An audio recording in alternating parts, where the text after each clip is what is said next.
Salah satu saham yang paling banyak dicari di YouTube adalah saham Aman. Dan saham ini juga memberikan cuan yang fantastis untuk investor. Lalu bagaimana sih analisa Aman di 2024?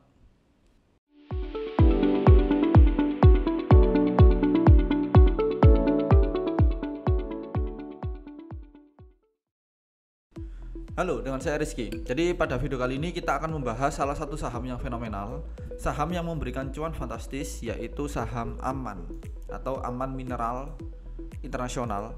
Ya, seperti itulah namanya. Karena kalau kita cek sebenarnya Aman ini banyak banget dibeli oleh salah satu perusahaan, PT AP Investment.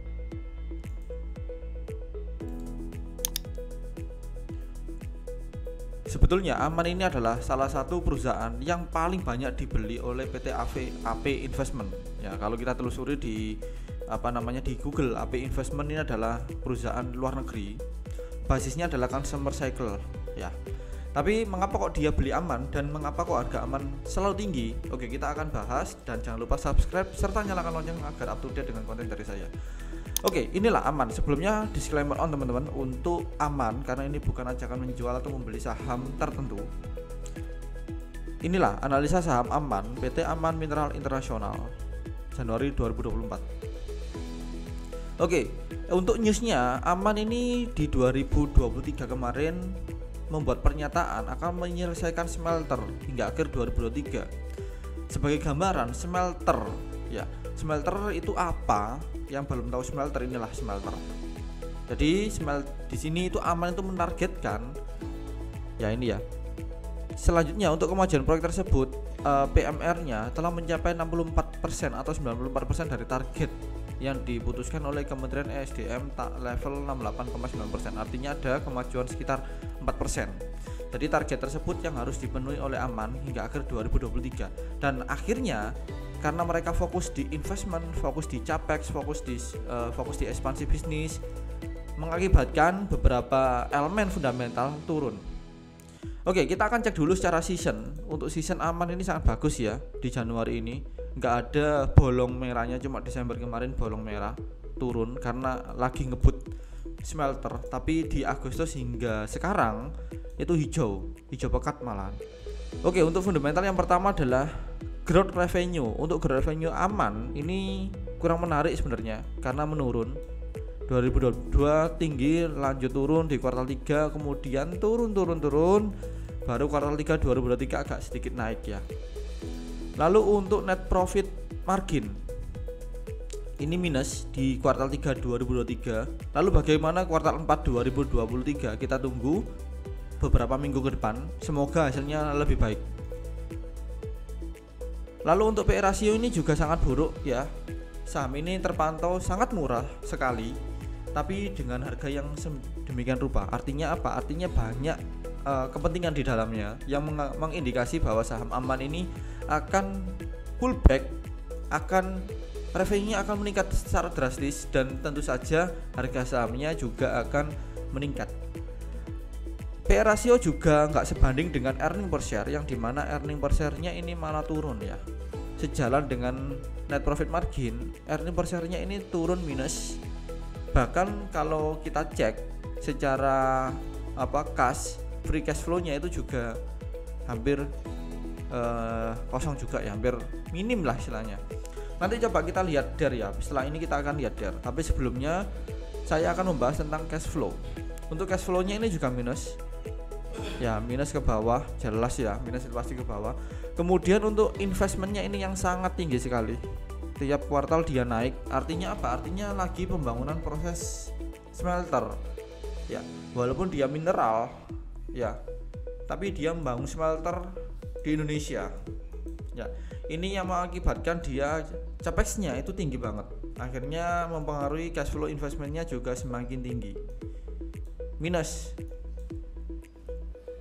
Oke, itu untuk fundamental ya. Untuk fundamental sekarang kita coba cek di DER-nya, debt equity ratio-nya.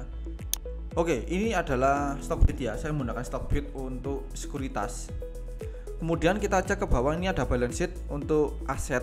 Untuk asetnya Aman ini dia naik terus karena apa ya? Karena dia belanja terus. liabilitas dan ekuitasnya juga naik. Nah, di sini kita coba buka.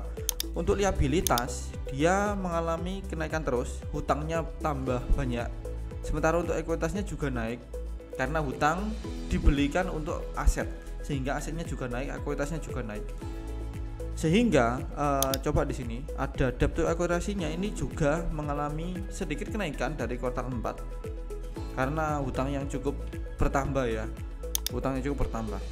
Itulah Aman. Lalu kita coba ke profil ya. Ini ada yang menarik juga dari Aman ini. Aman ini banyak dibeli oleh retail Indonesia ya, retail lokal. Kalau kita cek di sini, ini kita pilih all holding composition-nya. Ini lokalnya itu justru naik tinggi nih. Sementara forestnya ini apa ya, datar. Yang artinya dia naik karena ada yang ngebandari yaitu ngebandari lokal. Kalau kita cek di sini, ini ada 32% share-nya, tinggi sekali. Tapi pengendalinya adalah PT AP Investment seperti perkataan saya di awal. Oke, untuk PT Sumber Gemilang Persada ini, kalau kita telusuri di Google, dia hampir 32% pemilik saham Aman, tapi bukan pengendali ya. Kita coba di Google. Nah, ini dia keluarlah nama Antoni Salim, Agus Projo, ya Aman nih boy. Intinya dia ikut grup Salim. Oke, itulah afiliasi Aman dengan beberapa saham yang populer di Indonesia. Dia shareholdernya paling tinggi, tapi pengendalinya justru PT AP Investment yang cuma 15% pengendalinya. Terus kalau kita turun ke bawah lagi, ini ada number shareholder. Artinya setiap bulan dia mengalami kenaikan kepemilikan jumlah saham. 12.000 ditambah 9.000 dikurangi 3.000 dikurangi 2.000 ditambah 500 ditambah 2.000 lagi. Ya. Itulah bagaimana kita menganalisa Aman, apakah dia akan naik atau turun. Sekarang kita coba cek di sini. Oke. Apakah dia naik atau turun ya? Kalau di sini kita cek ya. Ini jelas ada volume yang tinggi dia. Ini daily ya, daily. Oke, ini hijaunya di sini, ini ada indikator. Ya, ini hijaunya mulai naik di sini, mulai naik. Ya, kemudian ini juga movementnya juga naik juga. Oke, sekarang di sini dia sudah break MA20 ini udah break MA ya, MA20. Artinya bisa saja dia kembali ke yang lebih tinggi lagi di sini. Ya, di 7.772 ya. Tanggal 30 November bisa saja dia kembali ke sini ya, karena dia break MA50 seperti ini. Oke, di sini saya coba ganti untuk MA-nya menjadi sini saya ganti MA 100 karena perhitungan 100 hari ke bawah. Oke, untuk 100 juga masih naik ya. Lalu saya coba MA 50. Oke, kalau closing candle hari ini sudah di break di MA50, artinya dia bisa saja naik ke atas ya. Ke sini ada target 7.100 sama 7.772. Ya, ini diproyeksi akan naik lagi karena memang banyak sekali fundamental dan berita yang mendukung ini untuk bullish. Oke, itulah analisa saham Aman Mineral Internasional ya. Bisa kita cocok buy kalau kalian cocok, tapi kalau kalian tidak feel bisa kalian hold dulu ya, buat NC dulu. Oke, sekali lagi ini disclaimer on, bukan ajakan membeli atau mengajak intervensi saham tertentu. Ini hanya sebatas informasi saja. Oke, barangkali teman-teman ada yang request analisa saham, silahkan drop di kolom komentar, nanti kita akan analisikan dengan detail ya. Oke, saya Rizky undur diri, sampai jumpa.